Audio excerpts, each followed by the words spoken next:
Hi, fantastic morning. This is Lionel Villanueva, Dean of iFern Academy, and nandito tayo ngayon sa segment na Ask the Dean. So, sasagutin lang natin ngayon yung katanungan na ano nga ba ang network marketing or MLM. So, MLM or multi-level marketing, yun yung mas professional na tawag dyan.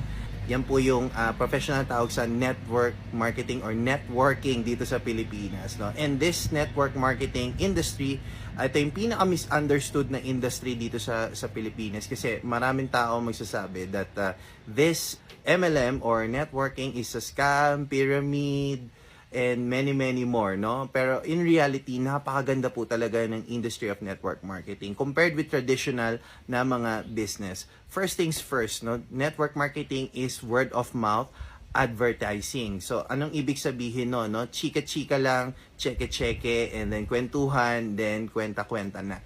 So, kasi instead of using yung mga traditional na advertising channels, no, yung mga tri-media, like TV commercials, print ads, yung mga billboards, etc., no?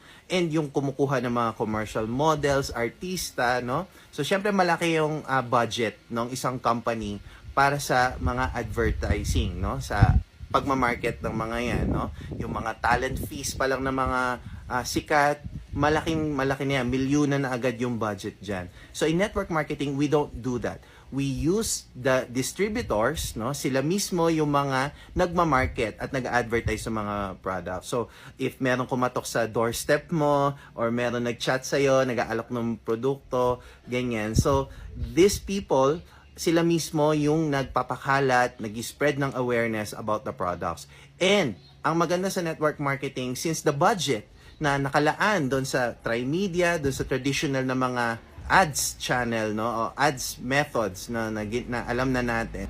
Yung budget na yon, yun yung binibigay na budget ngayon as commission doon sa mga tao na makakabenta nitong mga produkto ng isang network marketing company. So, maximum profit and maximum commission yung makukuha po ng isang distributor of a MLM company. So, wag ka magtataka kung bakit may mga network marketers na nakikita niyo yung mga post sa social media na sila po ay may mga malalaking cheque, daan-daang libo,